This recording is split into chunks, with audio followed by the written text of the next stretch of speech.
सारे भाई ने राम राम भाई। मैं हूं थारा देसी पत्रकार कर्मू। और भाई पुलवामा की घटना के बाद जिस हिसाब से पूरा देश के अंदर माहौल में एकदम तब्दीली आई है, पूरा का पूरा देश के हर माँ बाप का सपना यूँ है भी हमारा बेटा मिलिट्री में जाए और देश की सेवा करे, देश का नाम रोशन करे। और हर नौजवान की जब बात करें तो उसके अंदर एक जज्बा है भाई हम भी विंग कमांडर अभिनंदन की डाल बना, जो कर उसने एक ज़बरदस्त तरीके से, यदि पाकिस्तान में भी पैरासूट उतर गया था उसके बाद भी एक बहुत बढ़िया तरीका था अपनी सूझबूझ से अपने विंग कमांडर जी जिनेवा कन्वेंशन के तहत वापस भी आ गए और बहुत तरीके से उन्होंने कोई की रणनीति अपनाई। तो किस तरह एक ऑफिसर बनाया जा रहा है उसकी हम कुछ न कुछ हमारे पास एक जानकारी आई थी। रॉयल डिफेंस एकेडमी जींद में है भाई, और एंट्रेंस चल रहा है एनडीए। वाई एनडीए है जिस एनडीए के अंदर सेलेक्ट होकर विंग कमांडर ऑफिसर बनाया था। तो आप अपने दर्शकों को जागरूक करने खातर अर्थ जानकारी लेवांगे जो इसके डायरेक्टर हैं डॉक्टर निर्मल सिंगरोहा जी और डॉक्टर अशोक कुमार जी। उनसे पूछेंगे बारी बारी था एक ऑफिसर कैसे बना जावा आर्मी में, एनडीए की प्रोसेस क्या हुआ पर्टिकुलर बतावांगे। और आज एक एंट्रेंस चल रहा है तो उसकी पूरी जानकारी खुद जो डायरेक्टर हैं डॉक्टर अशोक कुमार जी उनसे हम लेवांगे। तो बने रहो भाई तो हमारे गला आ जाओ जी। जय हिंद सर। कर्मू जी नमस्कार मैम। तो हम अपने दर्शकों को दिखाना चाहते थे क्योंकि एनडीए आज हर माँ बाप का सपना है जी। मैं थोड़ा बीच में आ जाता हूँ ताकि हमारे दर्शकों को हम जागरूक भी कर सकें और आप थोड़ा बताएंगे बारीकी से। हम वाक एंड टॉक के रखेंगे सर।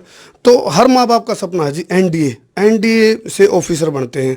तो हमारे दर्शकों को जागरूकता भी मिलेगी। और आप बताओ थोड़ा एनडीए की प्रोसेस पर्टिकुलर क्या होती है और किस तरह एक ऑफिसर बनाया जाएगा, थोड़ा हमारे दर्शकों को आप ज्ञान कर्मू भाई जी। संसार क्रांति को मेरे सभी दर्शकों को डॉक्टर अशोक की तरफ से, रॉयल डिफेंस एकेडमी की तरफ से सादर प्रणाम। ले लो भाई प्रणाम जी।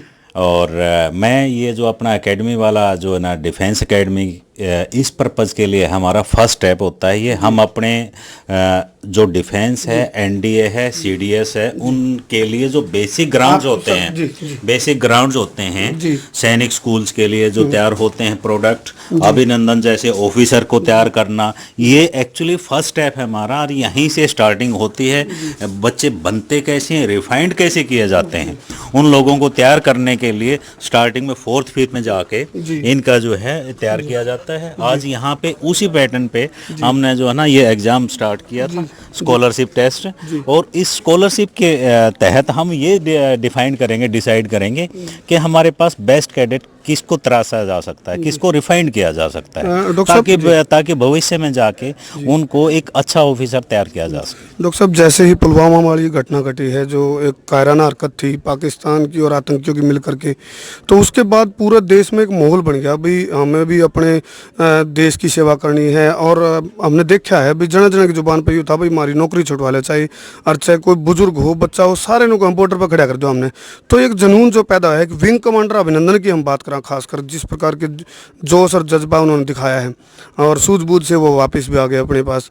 तो एक इसकी प्रोसेस जो आप बता रहे हो तो हम थोड़ा और ब्रीफिंग चाहेंगे इसके माध्यम से, क्या क्या और तरीके होते हैं भाई एक ऑफिसर बनने के लिए पहला जो कदम होता है, पहला कदम क्या है। इधर आ जाओ आप इधर आ जाओ कर्मू जी। इसके लिए पहला कदम ये होता है जी। सबसे पहले बच्चों के अंदर मोटिवेशनल डालना होता है और उसके बाद इनको एक पर्टिकुलर ट्रैक पे डालना होता है और उसके बाद वो अपना स्पीड अप करते हैं और डिफेंस के लिए तैयार होते हैं। और सभी डिफेंस का मतलब ऑल डिफेंस फोर्सेस का मतलब आर्मी, एयरफोर्स और नेवी के लिए सबसे पहले ये होता है कि पर्टिकुलर जैसे इंजीनियरिंग कॉलेज होते हैं, इंजीनियर बनते हैं वहाँ पे, सैनिक स्कूल हैं, मिलिट्री स्कूल हैं, यहाँ ऑफिसर की ही ब्रीड तैयार होती है। और उससे पहले ब्रीड तैयार करने के लिए कंपटीशन एंट्रेंस के लिए हम लोग अपनी इसमें एकेडमी में साल और 2 साल के लिए 1 ईयर और 2 इयर्स रखते हैं बच्चों को। सेम पैटर्न जो सैनिक स्कूल, मिलिट्री स्कूल्स का होता है हम यहाँ पे अपना एकेडमी में देने का कोशिश करते हैं। रही बात डिफेंस फोर्सेज से देश सेवा करने की, सभी करते हैं, टीचर्स हैं, इंजीनियर हैं, डॉक्टर हैं, सबका कंट्रीब्यूशन है देश के विकास के लिए। लेकिन एक डिफेंस ऑफिसर का मतलब ये होता है कि चारों तरफ से अराउंड द नेशंस, चार सभी बॉर्डर्स पे देश की सुरक्षा करना।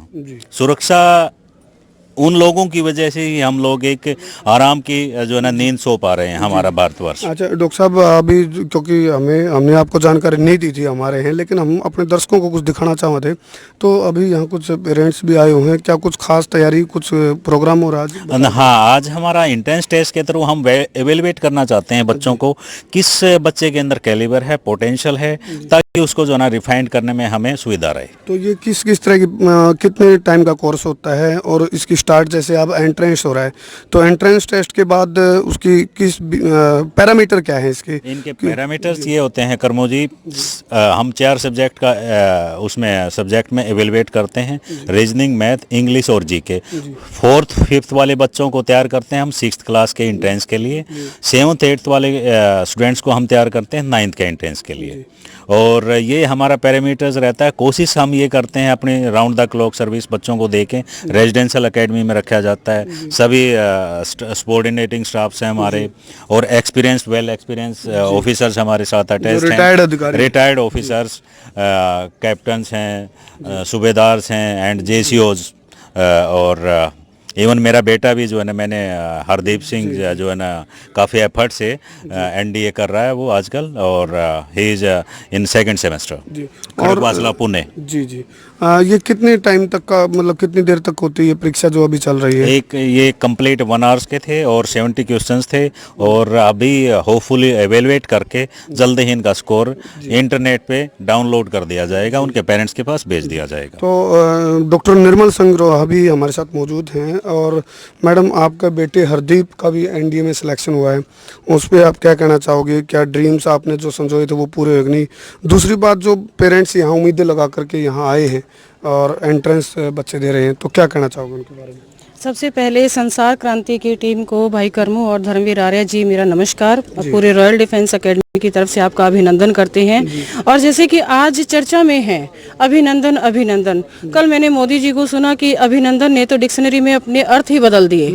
तो इस अर्थ बदलने के पीछे करमू जी मैं कहूँगी, करमू जी मैं कहूँगी कि अगर बच्चों को हम सही तरीके से संस्कार उनके अंदर हम एक सही समय पे डाल दें, क्योंकि बच्चों की जो एज है बाल्यावस्था, चाइल्डहुड जिसे हम कहते हैं, तो बाल्यावस्था में बच्चों को एक कच्ची मिट्टी है, और उस कच्ची मिट्टी को अगर हम सही शेप दे दें, और उस सही शेप में कर मुझे आप सब जानते हैं कि एक माँ का बड़ा अहम रोल रहता है, और शिक्षक, एक माँ जो आज बच्चे को इस तरीके से अगर तैयार करे कि ये हाँ बेटा तुझे देश की रक्षा के लिए मैं तैयार हूँ। और मैं कर मुझे एक बात बता दूं, मेरे 2 बेटे हैं, भगवान ने मुझे और बेटे दिए होते तो मैं उन बेटों को भी अपनी देश सेवा के लिए बड़े खुश होके, और उन माताओं से, उन सभी देश की जो भी भारतीय महिलाएं हैं, मैं उनको भी यही अपील करूंगी कि आप इस बात से और भी ज़्यादा बच्चों को मोटिवेट कीजिए। और एक चीज़ और मैं बता दूं, हमारे बच्चे इस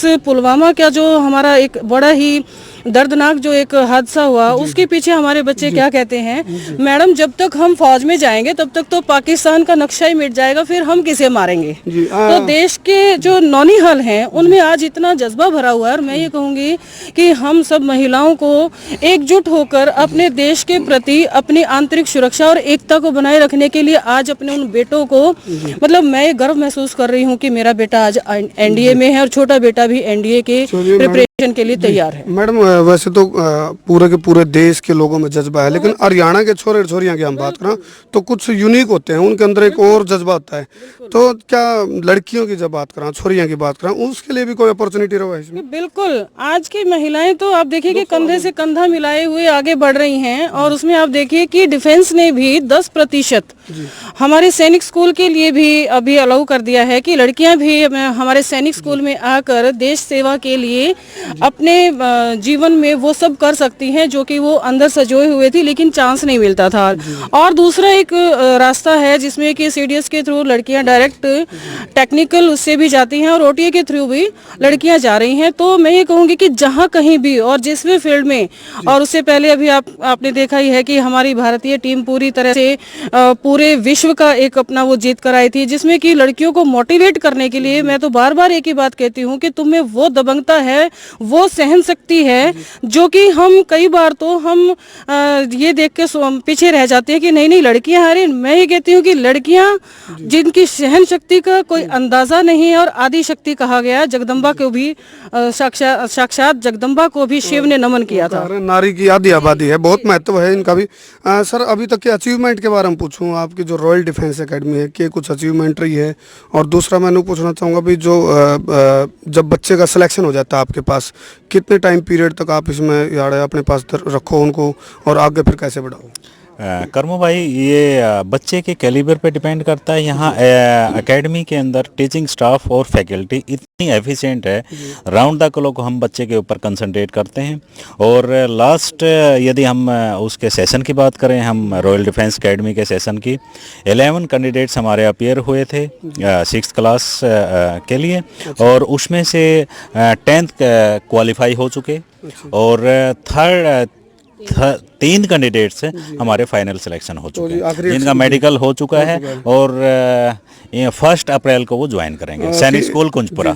तो 3 में आप वाला बेटा भी अलग? नहीं, मेरा बेटा 2 नंबर से रह गया इसमें। अच्छा, नो प्रॉब्लम, और नेक्स्ट टाइम फिर हम एफर्ट करेंगे उसके लिए। एनडीए में वैसे सिलेक्ट हो चुके हैं आप? हाँ, वो बड़ा बेटा। अच्छा, वो बड़ा बेटा। अच्छा, छोटे की बात? छोटा बेटा यहाँ है। नेक्स्ट ईयर फिर हम इसको मिलिट्री स्कूल, सैनिक स्कूल में भेजेंगे, ताकि इसको भी एक ऑफिसर के लिए तैयार किया जा सके। पूरा परिवार सैनिक परिवार हो गया? हाँ, बिल्कुल बिल्कुल। तो क्या संदेश, जो भी पेरेंट्स संदेश में पेरेंट्स को यही देना चाहूँगा कि इधर उधर भटकने की बजाय, भटकाव की बजाय, कभी इंजीनियरिंग के लिए पीएमटी के कर रहे हैं, कभी नीट के स्कोर नहीं आ रहा, एक्सपेक्टेशन के अनुसार मेडिकल कॉलेज में एडमिशन नहीं हो पा रहा, कैपिटेशन से वो कर रहे हैं, तो बच्चों को लायक बनाइए और डिफेंस के लिए तैयार कीजिए। वहाँ भी बहुत स्कोप है, वहाँ भी डॉक्टर इंजीनियर बन सकते हैं, ईएमई कोर्प्स होती हैं, आर्मर्ड मेडिकल कोर्प्स होती है। तो जब आपने सेवा, देश सेवा ही करनी है, तो अच्छे ढंग से कीजिए। You must be the part of the Indian army, Indian defence forces. चलिए डॉक्टर साहब, आप महिला हैं, तो महिला होने के नाते माताओं को क्या संदेश, जो मम्मियां हैं? मेरी तरफ से एक संदेश है कि जब भी बच्चों को, कई बार क्या होता है कि हम माताओं में, मेरी एक जो मैंने जो कमजोरी देखी है कि वो बच्चे को थोड़ा सा भी अगर हम थोड़ा पढ़ाई के लिए या उसे पकाने के लिए जब हम देखते हैं कि बच्चे को मार लगी है, तो हो मेरे बेटे को चोट लगी है, अच्छा बेटे कोई बात नहीं, मैं नहीं भेजती तुझे। नहीं, हमें इस तरह से ना मजबूत होना चाहिए, क्योंकि बच्चा है कच्ची मिट्टी, और टीचर क्या करेगा जी, नीचे से थपकी भी उसको शेप भी देगा और ऊपर से थपकी भी लगाएगा। तो दोनों पार्ट के लिए तैयार कर दो। और दूसरी बात, अभिनंदन जैसे सीन को देखकर आप बच्चों को अभी से तैयार कर दो कि बेटा ये जो शरीर पे जो आपके कोई चोट लग रही है ना, ये मायने नहीं रखती, आपके दिल पे चोट ना लगे, इस वजह से आप इस शारीरिक चोट को तो बिल्कुल नजरअंदाज कर दो। वो कहते हैं ना, देश पहले हम बाद में, देश की आन बान शान के मामले। देश की आन बान शान के लिए। सर, तो रिटायर्ड अधिकारी भी हैं सर, शुभ नाम सर आपका? मैं कैप्टन सज्जन कुमार बोरा। सबसे पहले तो संसार क्रांति की टीम को मैं धन्यवाद करता हूँ, यहाँ डिफेंस एकेडमी पधारने पर आप सबका अभिनंदन करता हूँ। धन्यवाद सर। अभिनंदन के जिक्र हो रहे हैं आज सारे पूरे? हाँ जी, अभिनंदन का बहुत ही कूटनीतिक उससे तरीके से हमारा पाकिस्तान ने घुटने टेकने पड़े। लेकिन मैं तो एक चीज़ कहना चाहूँगा कि हर जो इंडियन है उसको 5 साल के लिए मिलिट्री ट्रेनिंग, 5 साल सर्विस उसके लिए कंपलसरी की जानी चाहिए, ताकि उसके अंदर कूट कूट के देशभक्ति की भावना, राष्ट्र की भावना, राष्ट्र एकता की भावना वो उसके अंदर भरी जा सके। और वो काम एक soldier, once a soldier always soldier. मैं एक चीज़ कहना चाहता हूँ, अभी मैं 58 ईयर ओल्ड हूँ, मैं 4 साल मुझे रिटायर हो चुके हैं। मैं अभी भी 3 दिन पहले बोल रहा था कि मुझे जाना है तो मैं खुशी से जाऊंगा, वॉलंटियर जाऊंगा, मुझे कोई सैलरी और पे नहीं चाहिए। बिल्कुल बिल्कुल, मैं उस चीज़ के लिए तैयार हूँ। लेकिन हर बंदे के अंदर ये जज्बा होना चाहिए, तभी जाके हम अपनी देश की एकता, अखंडता और इसको कायम रख सकते हैं। और जातिवाद से ऊपर उठ के भाईचारा, हम सब इंडियन हैं, एक इंसान है, उस तरीके से ये भावना मिलिट्री ट्रेनिंग के अंदर कूट कूट के भरी जाती है। आपका तो बहुत सा तजुर्बा है सर, तो एक बच्चे को एनडीए तक पहुंचने के लिए क्या क्या मतलब एक कोई गुरु मंत्र क्या देंगे? गुरु मंत्र ये है सर, पहला सबसे पहले डेडिकेशन, बच्चे को गाइडलाइन। बच्चा क्या होता है, रॉ मटेरियल है, उसको जैसे ढांचे में हम डालेंगे उसी हिसाब से वो ढलेगा, नेचुरल है। लेकिन जिस प्रकार का बच्चे को हेरिडिटी और इन्वायरमेंट, कुछ हेरिडिटिकल गुण होते हैं, इन्वायरमेंट अगर उसको सही मिलता है, जैसे मैं ये देख रहा हूँ अपने यहाँ एकेडमी के अंदर बहुत अच्छा एटमॉस्फेयर है, तो बच्चे को इसके अंदर अच्छा सा त्रास के, अच्छा ढाल के, मेन चीज यही है, मोटिवेशन, डेडिकेशन, पेरेंट्स का सहयोग और बच्चे की दिली भावना, लगन उसकी। जब तक अंदर आग नहीं जगेगी, देश का जज्बा, देशभक्ति का जज्बा नहीं होगा, उस भट्टी में तपना तब पड़ता तक हम नहीं कुछ कर पाएंगे, ना बन पाएंगे। लेकिन मैं एक ही रिक्वेस्ट करता हूँ आपसे भी, अपने देशवासियों से भी, पेरेंट्स से भी, लेकिन ये ना हो भगत सिंह चंद्रशेखर आजाद पैदा हो दूसरे के घर में मेरे क्यों नहीं, मेरा भी एक बेटा है, मैं भी उसको आर्मी के लिए तैयार कर रहा हूँ, मेरे फादर भी आर्मी में थे, मैं भी 31 साल 3 महीना आर्मी एजुकेशन कोर में लगा के आया हूँ। चलो जी, बहुत बहुत धन्यवाद सर, सभी का शुक्रिया जी। तो भाई हम पहुंचे थे जींद की रॉयल डिफेंस एकेडमी में, अचानक हमारी यह विजिट थी, सरप्राइज विजिट थी। हमारी कोशिश थी भाई जो अभिनंदन का जो पूरे विश्व में एक पहचान, विंग कमांडर अभिनंदन वर्तमान की हम बात करें तो भाई उनकी एक पहचान बड़ी, अभिनंदन विंग कमांडर अभिनंदन या ऑफिसर आर्मी के अंदर बना क्यों कर जावा है, उसकी तरीका क्या है। तो जींद के अंदर रॉयल डिफेंस एकेडमी है, तो डॉक्टर अशोक कुमार जी और बुरा साहब जो रिटायर्ड अधिकारी हैं और डॉक्टर निर्मल सिंह रोहा, बारी बारी था हमने वो बारीक पहलू छोड़ने की कोशिश करी, जिसके माध्यम से कोई भी माँ बाप इस वीडियो में देखने लग रहा है तो उसने नू पेरा पड़ जब हमारा बेटा कौन सी प्रोसेस के माध्यम से आर्मी में जा सका है, एक बड़ा अफसर बन सका है, अपना देश का नाम रोशन कर सका है। क्योंकि भाई कहा ना, देश पहले है और हम बाद में हैं, देश की आन बान शान के लिए। और जैसे एक सुझाव भी आया था अधिकारी जी का, बुरा साहब का, भाई हर नौजवान के लिए 5 साल मिलिट्री की एजुकेशन वो जरूरी कर दे, बहुत अच्छा सुझाव भाई। तो हमारी कोशिश थी इस माध्यम से, अभी यहाँ परीक्षा भी चल रही है, एंट्रेंस टेस्ट चल रहा है, तो उसके बाद इनका सिलेक्शन यहाँ पर जो ये रिटर्न होगा, उस रिटर्न के बिहाफ पे IQ चेक करके उसको इसमें पार्टिसिपेट करवाया जाएगा और फिर एग्ज़ाम होया करें। उस एग्ज़ाम के बाद रिजल्ट होते हैं और एनडीए में सेलेक्ट होगा एक अफसर बनने का सपना हर माँ बाप का भी, हर नौजवान का भी। तो भैया जानकारी ज़्यादा से ज़्यादा लोग हमें शेयर करो ताकि हमारे देश में तो बड़े बड़े अफसर पैदा हुए और देश का नाम रोशन करें। तो संसार क्रांति के साथ भाई जुड़े, बहुत बहुत धन्यवाद। मैं हूँ तारा देसी पत्रकार करमू। जय हिंद।